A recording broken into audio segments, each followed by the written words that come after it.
नमस्कार दोस्तों, upgrade your skill YouTube channel में मैं आशीष कुमार आपका स्वागत करता हूं। आशा करता हूं आप सब स्वस्थ होंगे और अच्छे होंगे। दोस्तों, फिजिक्स के वीडियो में आज हमारा फिजिक्स के रिलेटेड ये चौथा पार्ट रहेगा, चौथा लेसन रहेगा, जो कि है कार्य, ऊर्जा और शक्ति। ठीक है, ये फिजिक्स के चौथा चैप्टर रहेगा, कार्य, ऊर्जा और शक्ति। इससे पहले हमने बल और गति के बारे में पढ़ा था, जो कि चैप्टर 3 था। ये चैप्टर 4 है, कार्य, ऊर्जा और शक्ति। तो बिना लेट किए आज का क्लास स्टार्ट करते हैं। तो सबसे पहले जानते हैं कार्य। कार्य क्या होता है? ठीक है, तो किसी क्रिया का करना समान अर्थ में कार्य कहलाता है, ये तो आप जानते हैं। पर भौतिकी में सिर्फ किसी क्रिया का करना बस कह देने से कार्य नहीं कहलाएगा दोस्तों। फिजिक्स में कार्य करने के लिए दो मुख्य दशाओं का होना आवश्यक होता है। ठीक है, पहला वस्तु पर कोई बल लगना चाहिए और दूसरा वस्तु विस्थापित होना चाहिए। मतलब किसी वस्तु पे बल लगना चाहिए और वस्तु अपनी जगह से दूसरी जगह विस्थापित होना चाहिए। तो ऐसा यदि होता है तब उसे भौतिकी में कार्य कहा जाता है। ये आप समझ गए होंगे। आगे बढ़ते हैं। किसी वस्तु पर किया गया कार्य आरोपित बल तथा बल की दिशा में वस्तु के विस्थापन के गुणनफल के बराबर होते हैं। यदि किसी वस्तु पर एक नियम बल F लगाने से वस्तु पर बल की दिशा में h दूरी विस्थापित हो जाती है तो किया गया कार्य W होगा। ठीक है, यही ऊपर बताया। आगे बढ़ते हैं। कार्य तभी संपन्न हुआ माना जाता है जब किसी वस्तु पर बल लगता है और वस्तु बल की दिशा में विस्थापित होती है। विस्तृत रूप से इसका तात्पर्य है कि यदि किसी पिंड पर बल लगाए हैं और वह विस्थापित न हो, अर्थात स्थान परिवर्तन न करे, तो कोई कार्य संपादित नहीं हुआ है। ठीक है, यदि किसी वस्तु पर बल लगाएं और वह अपनी जगह से टस से मस नहीं हुआ, एक ही जगह जहां था वहीं पे रह गया, तो इसका अर्थ ये होता है कि वह कार्य नहीं हुआ है। ठीक है, यदि किसी पिंड पर बल न लगा हो और वह विश्राम अवस्था में हो अथवा स्थिर वेग से गति कर रहा हो, तब भी कार्य संपादित हुआ नहीं माना जाता है। यदि बल और विस्थापन एक दूसरे के लंबवत हो तब बल लगाने पर किया गया कार्य शून्य होता है। ठीक है, यदि बल और विस्थापन एक दूसरे के लंबवत हो तब बल लगाने पर किया गया कार्य शून्य होता है। आगे बढ़ते हैं। कार्य, बल तथा विस्थापन के संबंध में कार्य की परिभाषा। पिंड पर लगने वाले बल द्वारा किया गया कार्य बल के परिणाम तथा बल की दिशा में पिंड द्वारा चली गई दूरी विस्थापन के गुणनफल के बराबर होती है। ठीक है, कार्य की परिभाषा। पिंड पर लगने वाले बल द्वारा किया गया कार्य बल के परिणाम तथा बल की दिशा में पिंड द्वारा चली गई दूरी, जिसे विस्थापन बोला जाता है, कि गुणनफल के बराबर होता है। अर्थात कार्य बराबर है बल गुना बल की दिशा में विस्थापन। ठीक है, यदि बल तथा विस्थापन एक ही दिशा में है तब इस स्थिति में किया गया कार्य बल और विस्थापित दूरी के गुणनफल के बराबर होगा। परंतु यदि बल और विस्थापन भिन्न भिन्न दिशाओं में है तो किए गए कार्य को बल तथा बल की दिशा में विस्थापन के परिप्रेक्ष्य में गुणनफल द्वारा प्राप्त कर सकते हैं। ठीक है, आगे बढ़ते हैं। कार्य का एसआई मात्रक न्यूटन मीटर। ठीक है, ये ज्यादा इंपॉर्टेंट रहता है दोस्तों। यही सब प्रश्न बनता है इस सब पाठों से। मतलब इन पाठों से, या चाहे गति हो गया चाहे बल हो गया, इनसे अधिकतर उनका मात्रक पूछ लिया जाता है, या ये पूछ लिया जाता है सदिश राशि अदिश राशि है क्या है। तो इस सब में आप विशेष ध्यान देंगे।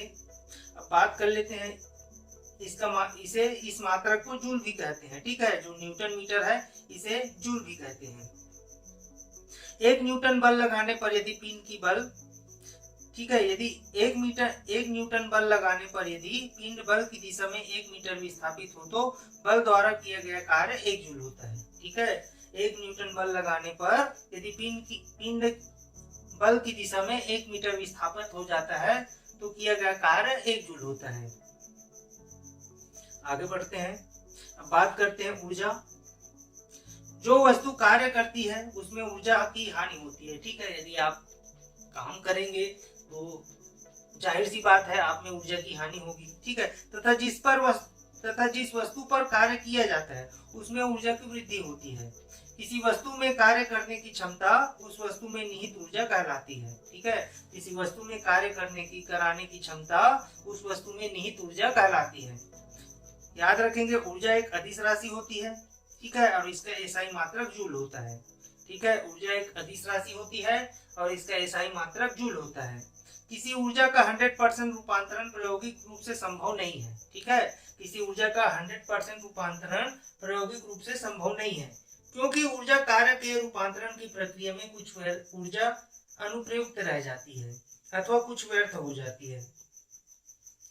अब जान लेते हैं ऊर्जा के विभिन्न रूपों को। ऊर्जा के विभिन्न रूपों में यांत्रिक ऊर्जा, ऊष्मीय ऊर्जा, रासायनिक ऊर्जा, विद्युत ऊर्जा, प्रकाश ऊर्जा तथा नाभिकीय ऊर्जा सम्मिलित है। बारी बारी से इसी बारे में चर्चा करते हैं। बात करते हैं यांत्रिक ऊर्जा। किसी पिंड में उसकी गति मतलब गतिज ऊर्जा अथवा स्थितिज ऊर्जा के कारण कार्य करने की जो क्षमता होती है वह पिंड की यांत्रिक ऊर्जा कहलाती है। किसी वस्तु की गतिज ऊर्जा तथा स्थितिज ऊर्जा का योग उसका कुल यांत्रिक ऊर्जा है। याद रखेंगे, किसी वस्तु की गतिज ऊर्जा तथा स्थितिज ऊर्जा का योग उसकी कुल यांत्रिक ऊर्जा है। स्थितिज ऊर्जा, किसी वस्तु को स्थानांतरित की गई ऊर्जा उसमें स्थितिज ऊर्जा के रूप में संचित हो जाता है, अर्थात किसी वस्तु में उसकी अवस्था या स्थिति के कारण कार्य करने की क्षमता वस्तु की स्थितिज ऊर्जा कहलाती है। ठीक है, किसी वस्तु में उसकी अवस्था या स्थिति के कारण कार्य करने की क्षमता वस्तु की स्थितिज ऊर्जा कहलाती है। आगे उदाहरण से समझते हैं। किसी रबड़ या प्लास्टिक को खींचने पर स्थानांतरित की गई ऊर्जा उसमें स्थितिज ऊर्जा के रूप में संचित रहता है। किसी रबड़ या प्लास्टिक को खींचने पर स्थानांतरित की गई ऊर्जा उसमें स्थितिज ऊर्जा के रूप में संचित रहती है। घड़ी या खिलौने में चाबी भरने से स्थानांतरित ऊर्जा इसमें स्थितिज ऊर्जा के रूप में संचित रहती है। ठीक, वस्तु को किसी ऊंचाई तक उठाने में उसकी ऊर्जा में वृद्धि होती है। ठीक है, वस्तु को किसी ऊंचाई तक उठाने में उसकी ऊर्जा में वृद्धि होती है। इसका कारण है कि इसको ऊपर उठाने में इस पर गुरुत्व बल के विरुद्ध कार्य किया है। इस प्रकार की वस्तु में विद्यमान ऊर्जा उसकी गुरुत्व स्थितिज ऊर्जा है। ठीक है, इस प्रकार की वस्तु में विद्यमान ऊर्जा उसकी गुरुत्वीय स्थितिज ऊर्जा है। ये आप समझ गए होंगे। आगे बढ़ते हैं। भूमि से ऊपर किसी बिंदु पर किसी वस्तु की गुरुत्वीय स्थितिज ऊर्जा को वस्तु की भूमि से उस बिंदु तक उठाने में गुरुत्वीय बल के विरुद्ध किए गए कार्य द्वारा परिभाषित करते हैं। ठीक है, भूमि से ऊपर किसी बिंदु पर किसी वस्तु की गुरुत्वीय स्थितिज ऊर्जा को वस्तु को भूमि से उस बिंदु तक उठाने में गुरुत्वीय बल के विरुद्ध किए गए कार्य द्वारा परिभाषित करते हैं। वस्तु की किसी ऊंचाई पर स्थितिज ऊर्जा भूमि तल या आपके द्वारा चुने गए शून्य तल पर निर्भर है। किसी वस्तु के लिए दी हुई स्थिति के लिए एक तल के सापेक्ष स्थितिज ऊर्जा का कोई विशेष मान हो सकता है और किसी दूसरे तल के सापेक्ष स्थितिज ऊर्जा का कोई दूसरा मान हो सकता है। ठीक है, याद रखेंगे, वस्तु की किसी ऊंचाई पर स्थितिज ऊर्जा भूमि तल या आपके द्वारा चुने गए शून्य तल पर निर्भर है। ठीक, किसी वस्तु के लिए दी हुई स्थिति के लिए एक तल के सापेक्ष स्थितिज ऊर्जा का कोई विशेष मान हो सकता है और किसी दूसरे तल के सापेक्ष स्थितिज ऊर्जा का कोई दूसरा मान हो सकता है। गतिज ऊर्जा, किसी पिंड की गति के कारण कार्य करने की क्षमता गतिज ऊर्जा होती है। ठीक है, किसी पिंड की गति के कारण कार्य करने की क्षमता गतिज ऊर्जा होती है। किसी वस्तु की गतिज ऊर्जा उसकी चाल के साथ बढ़ती है। किसी गतिशील वस्तु में उसकी गति के कारण, ठीक है, किसी वस्तु की गतिज ऊर्जा उसकी चाल के साथ बढ़ती है। किसी गतिशील वस्तु में उसकी गति के कारण कितनी ऊर्जा निहित होती है? परिभाषा के अनुसार हम कह सकते हैं कि किसी निश्चित वेग से गतिशील वस्तु की गतिज ऊर्जा उस वस्तु पर इस वेग से प्राप्त करने के लिए किए गए कार्य के बराबर है। जब कोई पिंड किसी ऊंचाई से नीचे गिर रही होती है तब उसकी स्थितिज ऊर्जा कम हो जाती है, जबकि पिंड की गतिज ऊर्जा बढ़ती है। ठीक है, जब कोई पिंड किसी ऊंचाई से नीचे गिरती है तब उसकी स्थितिज ऊर्जा कम हो जाती है और गतिज ऊर्जा बढ़ जाती है। अब बात करते हैं ऊष्मीय ऊर्जा की। यह ऊर्जा का एक रूप है जो शरीर के अंदर प्रवाहित होकर गर्माहट एवं शरीर के बाहर प्रवाहित होकर ठंडक का एहसास कराती है। ठीक है, इसे ऊष्मीय ऊर्जा बोला जाता है। बात करते हैं प्रकाश ऊर्जा। ऊर्जा का वह रूप जिसके चलते हम किसी वस्तु को देखते हैं, इसे प्रकाश ऊर्जा कहा जाता है। वैसी विद्युत ऊर्जा, हमारे घरों में बल्बों को जलाने, पंखे चलाने, पंप चलाने, कमरे गर्म रखने, टीवी, रेडियो, फ्रिज आदि चलाने वाले ऊर्जा से आप परिचित होंगे।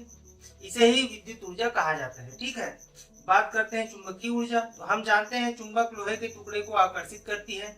इस प्रकार चुंबक में कार्य करने की क्षमता होती है। चुंबक के कार्य करने में निहित ऊर्जा चुंबकीय ऊर्जा कहलाती है। ध्वनि ऊर्जा, ऊर्जा का यह रूप सुनने में हमारी सहायता करती है। ध्वनि कहलाता है। ठीक है, कंपन करती हुई वस्तु में ध्वनि उत्पन्न होती है।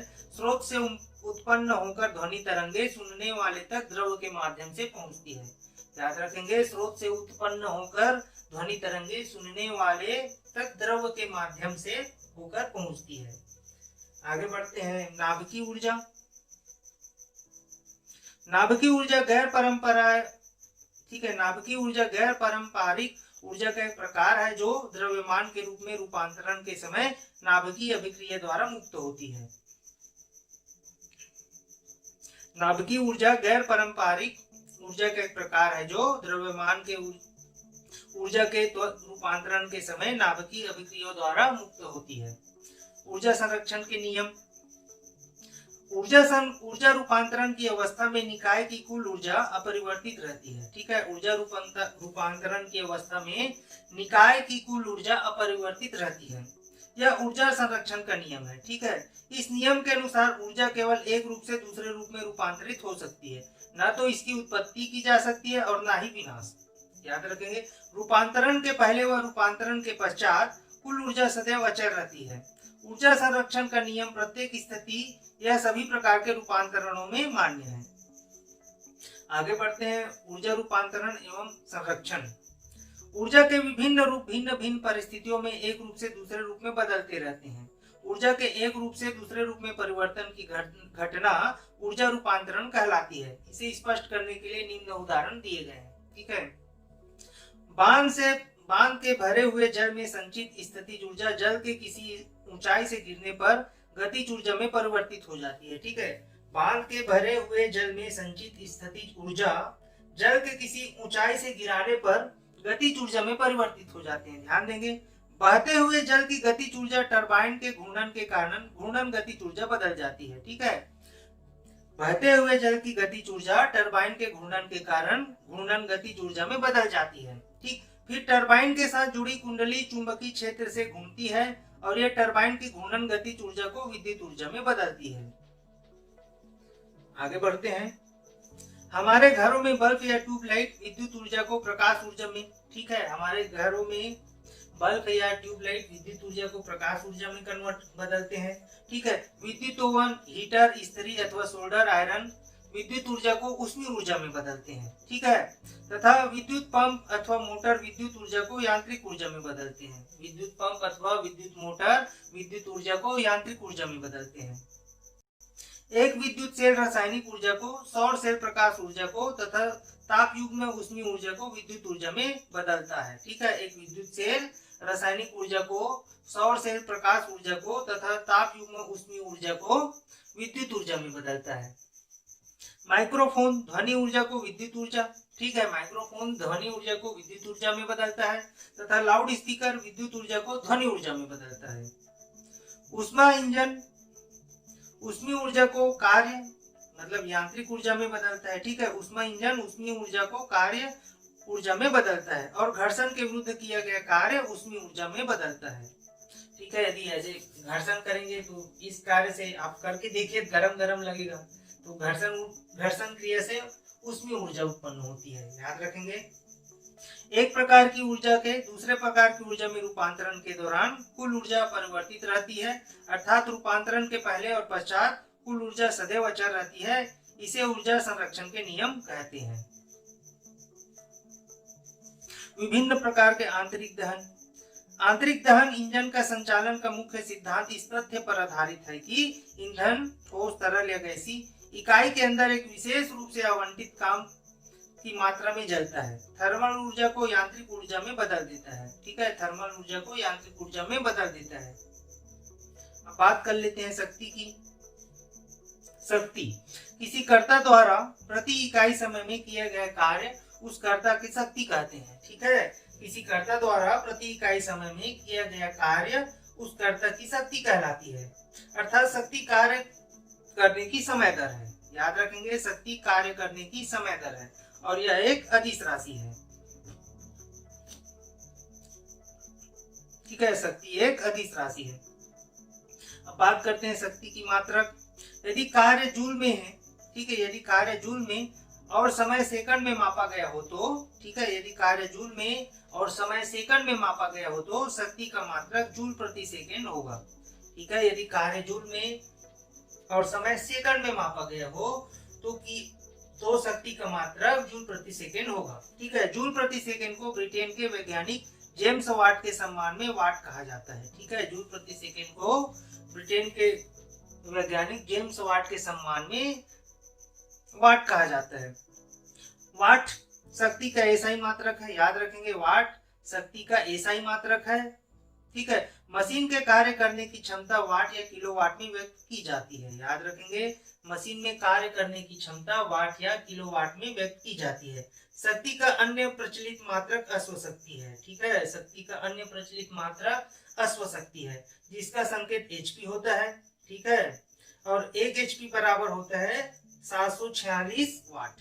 ठीक है, 1 एचपी बराबर होता है 746 वाट। याद रखेंगे, एग्जाम में यही पूछा जाता है। बात करते हैं ऊर्जा और शक्ति में अंतर। ऊर्जा कार्य संपन्न होने में लगे समय पर निर्भर करती है। ठीक है, ऊर्जा कार्य संपन्न होने में लगे समय पर निर्भर करती है, जबकि शक्ति समय पर निर्भर करती है। ठीक है, ऊपर पढ़े हमने, किसी कार्य को संपन्न होने में जितना कम समय लगता है शक्ति उतना ही अधिक होगा। ठीक है, यदि अधिक शक्ति से कार्य करेंगे तो कार्य संपन्न होने में कम समय तो लगेगा ही। ठीक है, ऊर्जा का एसआई मात्रक जूल है। याद रखेंगे, ऊर्जा का एसआई मात्रक जूल है, जबकि शक्ति का एसआई मात्रक वाट होता है। ऊर्जा कार्य करने की क्षमता है और शक्ति कार्य करने की समय दर है। ये भी ऊपर पढ़े थे, ऊर्जा कार्य करने की क्षमता है और शक्ति कार्य करने की समय दर है। तो ये थी दोस्तों आज का वीडियो, कार्य, ऊर्जा और शक्ति से संबंधित। यदि आपको ये वीडियो अच्छी लगे तो कृपया हमारे चैनल को लाइक और सब्सक्राइब जरूर कीजिए, क्योंकि आपका लाइक और सब्सक्राइब हमारे लिए बहुत मैटर करता है। और ये सब का पीडीएफ आपको डिस्क्रिप्शन लिंक से मिल जाएगा। धन्यवाद।